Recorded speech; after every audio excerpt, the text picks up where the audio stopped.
was not expecting that. Woo! Hello everybody, my name is Cool. Welcome back to Rocket Boy Reviews. Yes, I'm in my car again. Oh, I love it. So this, as a lot of people know, is my personal 2014 ABARTH 500. And I seriously think this is the most fun car you can buy, pretty much. Out of all the cars that I've driven quite a bit. This is still the #1 most fun car I've had. I think so anyways. It's definitely worth the money. And if you've seen my last video, you know that I've modded this thing quite a bit. And these include blacked out turning signals, real carbon fiber mirrors, lowering springs, and massive spacers.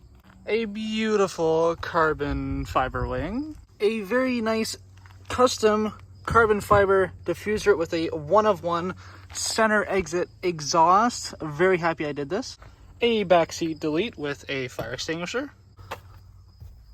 More carbon fiber. And even more carbon fiber on here with this carbon fiber base bar, carbon fiber intake, and I've also added Alfa Romeo 4C coils, 4 little coil packs right in there. So yeah, I've done quite a bit to this little guy, and it looks very, well, I like to say different from all the other ones. A lot of the other ones, like, you notice the wheels kind of stick in a lot more because they don't have the spacers or they don't make the noises. This one is a little bit loud because, a tiny little bit louder because I have that exhaust, even though it's just an axle back that I did, because there's really no point of really putting a catback exhaust on these cars because they are already a catback. Believe it or not, these are already a catback car, so that means from the catalytic converters all the way back, these are straight piped. Yep, they come straight piped from the factory. Someone told me that there's models that don't come with catalytic converters, but I don't think that's true because, well, you kind of have to have catalytic converters to have a car in Canada at least. If you don't, that'll be completely straight piped. They don't sound completely straight piped, but these are advertised as unmuffled cars because, well, they're basically straight piped. So here's that beautiful sounding 1.4 liter turbo engine in all of its glory. Oh yes.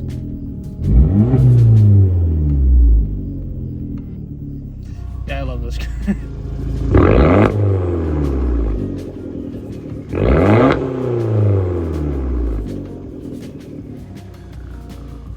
The other thing I should note is that the intake makes this sound.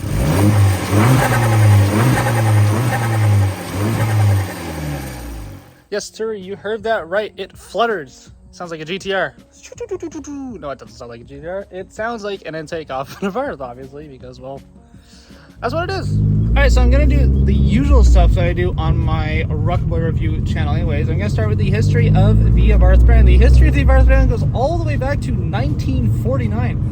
Very actually, this company has actually a very long history. It's funny, so they are until I think in 2008 or 2006 where they got bought out by the Chrysler company, until 1949 on, they were an independent brand. So ABARTH actually started making only performance parts for the Fiat brand.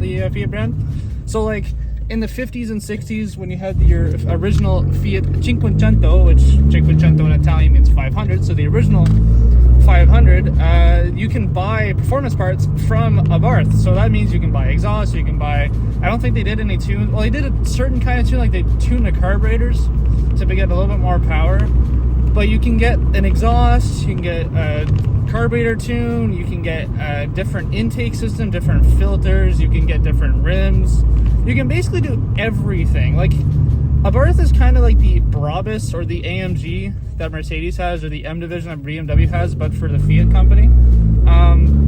So these aren't really regarded as Fiats, really. They're regarded as ABARTHs because up until the early 2000s, they were an independent brand. But the funny thing is that Mr. ABARTH, I think his name was Carlos. Yes, Mr. Carlos ABARTH actually, well, he really wanted to make parts for the Fiat brand, so he moved his factory years later, after they started, right beside the Fiat headquarters in Italy. And basically, Fiat just kind of recognized him and said, like, oh, you're making parts for us. okay, so let's have a partnership. So just because he moved beside them, they finally just kind of realized, like, oh, this is the guy that has been making us parts the whole time. But it's a funny history, and as a lot of people know, the ABARTH brand and the Fiat brand is from Italy, so I really like my Italian cars. I like Lamborghinis and Bugattis. My dream car is a Pagani. So yeah, I really like the Italian brand. So on this channel in the future, you're probably going to see quite a bit of Italian cars.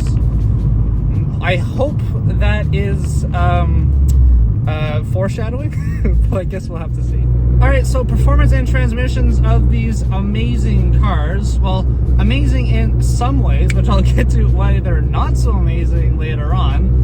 These cars from factory have a 1.4 liter turbo 4-cylinder, and they make 160 horsepower and 170 pound-feet of torque. Mine has the intake system and the coil packs, and I also run it on 94 octane other than the regular 91 octane. So I'm right around, I'm anywhere in between 185 horsepower and 210 horsepower.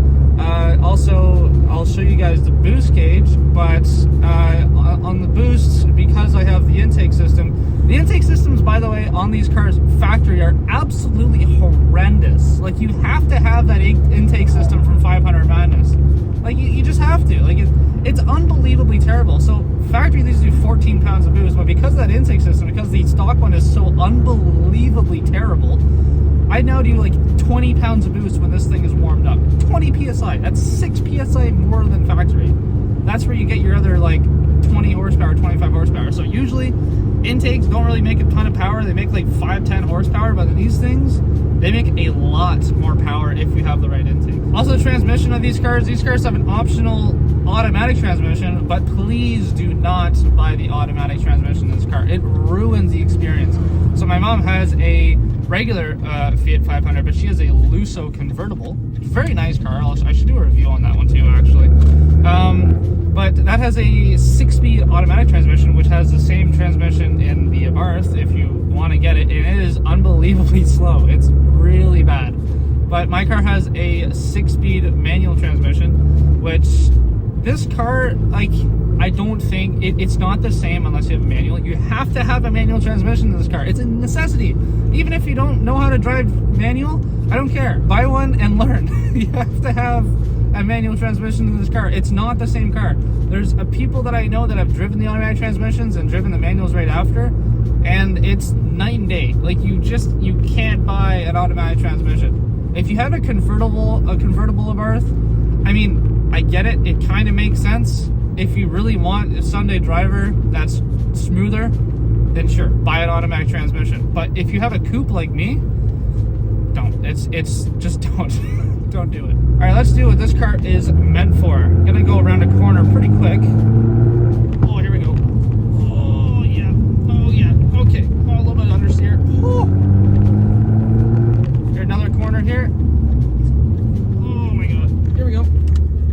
Oh yeah.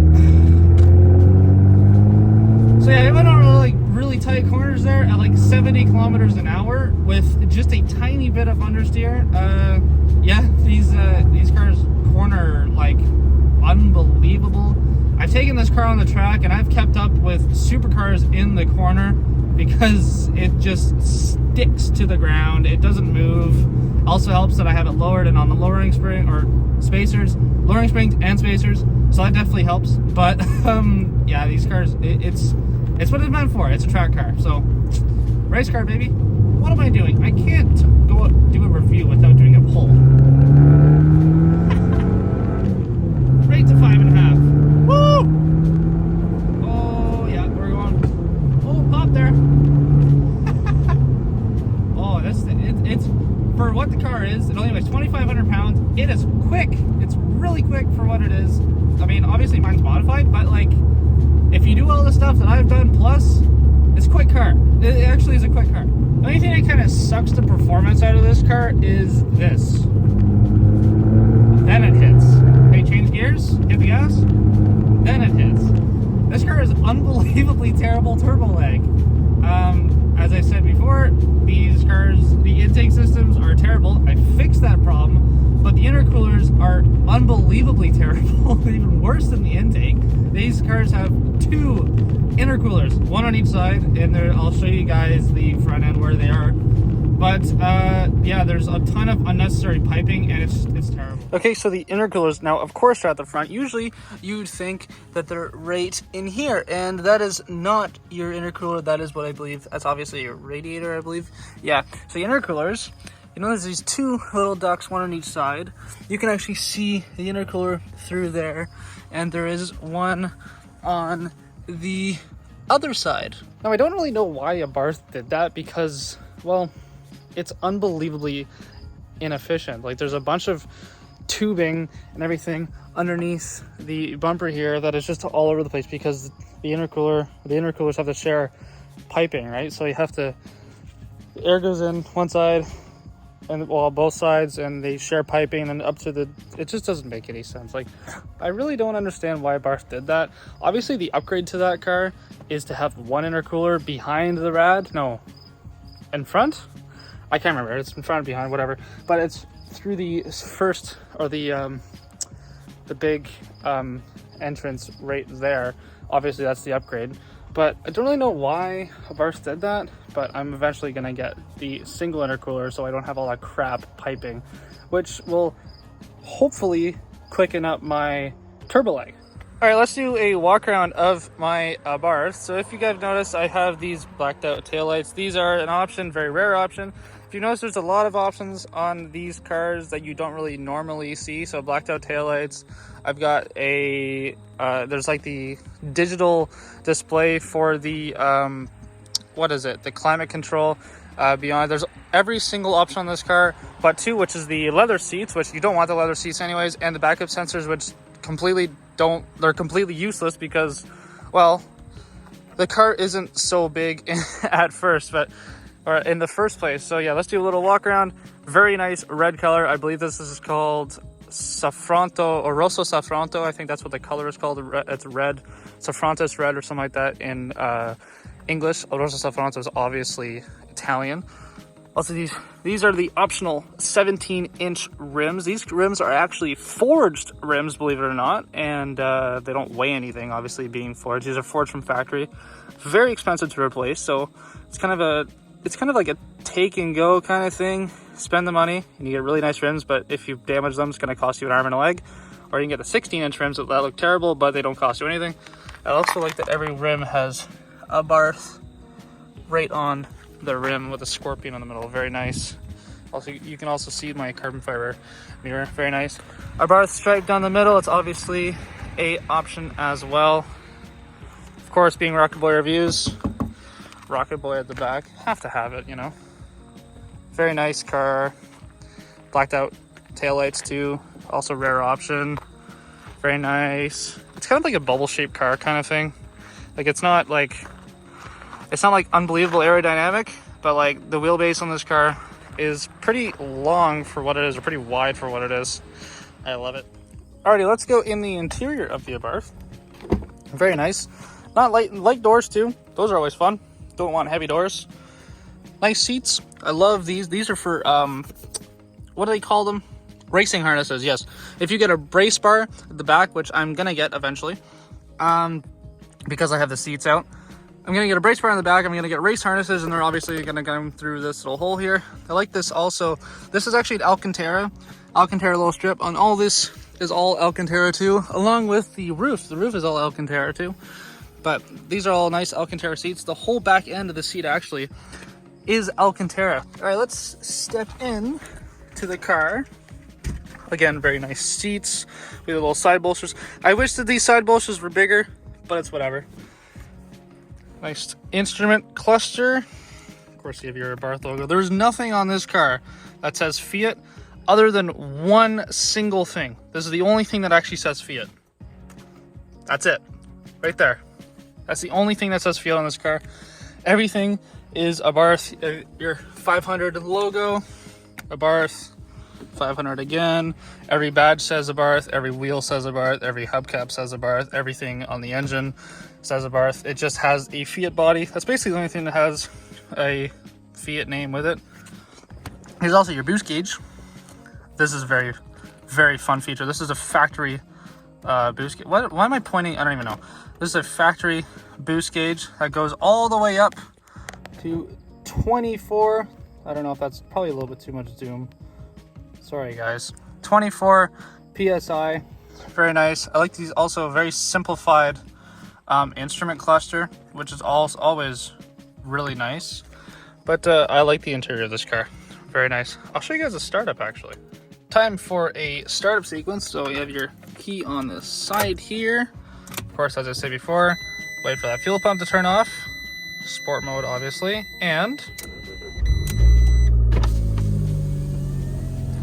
what a nice sounding engine. I love the deep growl of it. Love it. Love it so much. All right, on to fuel economy of this car. Very good being a 1.4 liter turbo engine. 20 liters or 20 miles per gallon in the city and 33 miles per gallon on the highway. Very high for a combined total of 38 miles per gallon. It's also equal to 7.8 liters per 100 kilometers. But if you have the intake like me, you even get more fuel economy because a lot more free-flowing air, a lot more cleaner air going to the engine, a lot more efficient. So you actually get better fuel economy with this intake, unless you drive like a maniac because you want to hear that that turbo noise and the blow valve and flutter and all that stuff. But 30 liters or 30 mpg combined, that's amazing. So trunk space of the ABARTH, actually very, very good. In fact, I can climb in here. With the seats up, obviously I don't have this problem. With the seats up, the the stock car has 9.5 cubic feet of space, and with the seats down, 30.1 cubic feet of space. Now that's nuts, but I have taken the seats out, so I don't have that problem. All right, so what do I like about my car? Well, really, there isn't much to not like about the ABARTH, to be completely honest, especially if you start modding them. So, I mean, really, this car is all about driving experience. You feel like you're in a race car. I mean, it kind of takes a little bit to start, because what I mean by that is race car, right? So you have to turn on the ignition. This is what I do, at least. I recommend this for everybody that owns one of these things, so you don't like damage things. This is what the dealer is telling me. So I put the ignition on, wait for the systems to run, wait for the fuel pump to turn off, and then start the car. I kind of like that. It kind of gives you a little like 10-second buffer before you start the car, and then like it fires up. It's such a nice feeling because you really feel like you're in a race car. So I like the driving experience of this car. This car is actually quite comfortable with these Alcantara seats. I'll show you guys the interior anyways. But very nice seats, actually very comfortable, and they keep you nice and snug in place too, which is also what I like. The power delivery it's not bad. It's not bad at all. The power delivery is about it's like 2200 RPM to like 5500 RPM, so I never shift over 55 because no power after 55. But power delivery is nice and smooth when it's on boost. Transmission is very nice. Climate control, everything is very simple and easy to use, which I like. Very simple steering wheel with a flat bottom top, which you guys have also seen in the interior shot. Very nice sunroof at the top there, which you guys probably can't see. Oh, there you go. You can see a little bit. I got a nice sunroof there. I like my sunroof. I like the sound of this car. The number one thing why I bought this car was the sound, to be completely honest, and also the look. This car looks very exotic. Like, it looks like nothing else on the street. Jeremy Clarkson actually quoted saying that this car is the mini Lamborghini because it looks really exotic. It has stripes, very nice rims, it's loud. It is the mini Lamborghini. It's literally what it is. And I know Top Gear really likes this car, but really there isn't much to not like about this car. Everything in this car is very nice. I might as well incorporate this into what I like about the car. So your actual window switches are in the center console, other than having them on the door. This is for the mirrors. Obviously there isn't one on the driver or the passenger side because, well, the passenger side does not need to figure out what your mirrors are. But I love how these door or the window switches, That's kind of cool to have them on the side. I like that. They also double actions. That means that you can, they go down with one flip of the button. Obviously not back up, but with one, they go all the way down. Actually, kind of a little bit of annoying if you just want the window to go down a little bit, because you press it. Actually, no, I think you have to hold it anyways. Yeah, you have to hold. Never mind. Forget I said that. But it's cool that the window switches on this car are in the middle. They're very easy to locate, other than some cars where you're kind of like, I mean, yes, they're on the side, but you're kind of like, you know, looking for them. I think on the McLaren Senna, there is the window switches on the side here. Here's also where you open your sunroof while the car's not on. Here's your sunroof. Be quiet. Hate the beeping noise.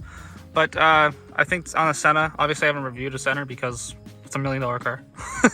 But I think your window switches are on the top here. So I like having them right here. Very nice. All right, so there's one more thing I'm gonna incorporate into this. So Doug DeMuro did a review on the ABARTH a couple years ago, I believe. And he wasn't too fond of the car. Now, I didn't really agree with it, but it's whatever. One thing that he said, which was right, is that if you didn't like this car, then you didn't have it in sport mode. So this car has the biggest change from sport to comfort mode in any other car possible. Now, I've driven Mercedes, I've driven another really kind of car that I can't really say because the video won't be out yet, but drove Mercedes, there's Mustang, whatever. They had sport modes. I didn't see a massive difference other than the valves open, but the steering tightened up a little bit. Nothing really changes other than the steering becomes a little bit tighter, which, I mean, whatever. In this car, the sport mode changes the entire car. And what I mean by that, it changes the steering. So the steering's a lot rougher. That's fine, okay. Throttle response is a lot more responsive. Okay, that's normal too.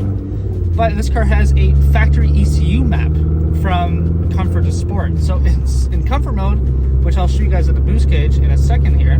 The comfort mode of this car does only 12 pounds of boost. In sport mode, it does 20 pounds of boost. Yep, so you get like a 50 horsepower difference from sport to comfort. It's actually probably more than that.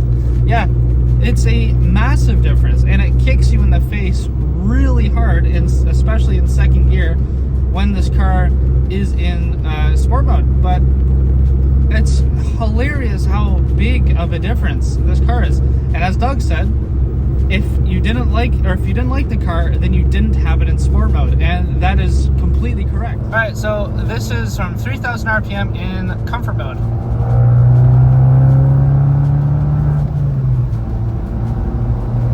All right, so 12 pounds of boost. Right, that's fine. It's not a ton of power, but it's all right. This is sport mode. So on my dash, you can probably see sport mode, same RPM, everything. Oh, rate to 18 psi.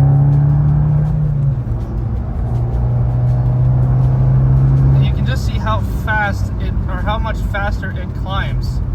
It's such a massive difference. It's hilarious. All right, so basically what I'm trying to say is that if you have one of these cars, then put it in sport mode. If you never put it in sport mode, which I know pretty much, I bet you if you have this car, you 100% put it in sport mode. You probably have it in sport mode all day long, because that's pretty much what I do. But if you haven't, which I don't really see why you haven't, do it, because you will see a massive difference in how the car feels, how the car acts, how the throttle response, how much easier it is. It actually is easier to set off with the clutch because your throttle response is a lot quicker.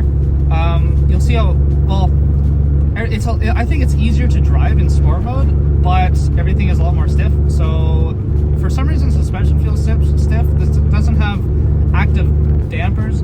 I don't know if it is just that effect. I don't even know. It's called Plovus effect or something. I don't even know. Why can I not think of that word? Anyways, I don't know if it's just that effect that it has in your brain putting in sport mode. Everything becomes stiff, including the suspension. It might not even happen. I have no idea. But I know everything else changes around the steering, throttle response, and your amount of power that you have that's available to you. So if you haven't, what I'm trying to say is if you haven't put it in sport mode, do it. You'll see a massive difference. Okay, so what do I not like about my car? Well, there's a lot of plastics. Hear that? Yeah, it's not a well-built car. Honestly, it's not really a well-built car. It's a Chrysler product, even though it's Italian, well, roots in Italy. It's not a well-built car, to be completely honest. These cars aren't reliable also. Being an Italian car, this car apparently also shares the same engine block with the Alfa Romeo 4C, so it is the two-door, two-seater sports car. Well, you guys know they're like 100 grand. They're really nice, really expensive. Alfa 4C, but this car apparently shares the same engine block as them. And well, Alfa, Fiat, Chrysler, all of them, ABARTH, not the most reliable cars in the world. So I wouldn't daily drive it if I were you. But yeah, a lot of plastics in the car. Everything like squeaks, especially when I'm like on the highway and I'm like, if it's like decently bumpy road, everything kind of squeaks. I don't like that. I wish it was a little bit more, like a little bit better. I could get carbon door cards for the doors. I might do that eventually. I think that might help a little bit. But I mean, come on, I'll show you guys right here. So you guys can see all this plastic at the top. It's not really nice. It doesn't move, but it makes a lot of noise. Also, this is all the really kind of ugly door cards. All plastic, scratchy bits all the way through here, all the bottom here, all other door, obviously. This is all plastic. This is all the buttons. Actually, these are really nice buttons. These are the digital display I was talking about. Very nice. These are flimsy. They kind of make really terrible noise. All this plastic. This is all plastic. Steering wheel, very nice steering wheel. But everything else is just kind of plasticky and a little bit crap, a little bit more like, I don't know, I wish they may use something else, like maybe like little like fake leather or something. I don't even know, like I just wish they do something other than this like hard, rough plastic. Well, everybody, I hope everybody made it this far in the video. Everybody, thank you so much for watching these videos. I really, really appreciate it. Thank you to the owner, Cole, from Rocket Boy Reviews, personally, for letting me review his own car. Thank you for the trust. I really appreciate it. Anyways, thanks everybody so much for watching. As I said, is this the, as the title suggests, is this the best car for the money? A lot of people say this is the best car for 10 grand. I think that they're a little bit more money than 10 grand, especially ones like these. This is not me bragging or anything. I'm not trying to brag here, but ones like mine with the mileage and the different upgrades and the options, very rare spec, quite a bit more money than $10,000 against. Again, that's not me bragging, just saying this specific car, don't expect to get this specific car or this spec for 10 grand because you won't find one. But anyways, I still think this is the most fun car for the money, whether it's $10,000, $20,000, $30,000. It's very, very fun car. And this is definitely the most fun car I've driven. But as I said, everybody, thank you so much for watching the video. Again, thanks to Cole for letting me review the car. Really appreciate it. Yeah, everybody, thank you so much. Please, if you liked it, if you stayed this long in the video, please leave a like, comment, subscribe. Please, actually, yes, please comment on the video to see, to tell me how I'm doing, what you like, and what do you like to see on the channel. There's a bunch of cars that I plan on doing. I have no idea what you guys are going to see this week, or if you saw last week, I don't know what's coming. I know I've definitely got a couple really crazy cars on the way that is absolutely nuts. I'm really very thankful and very surprised the owners actually let me review those cars. Just an absolute blast and a massive honor from the owners. But as I said, thanks everybody so much for watching the video. Really appreciate it. If you liked it, do all the YouTube stuff, leave me a comment especially, and as usual, have an amazing day.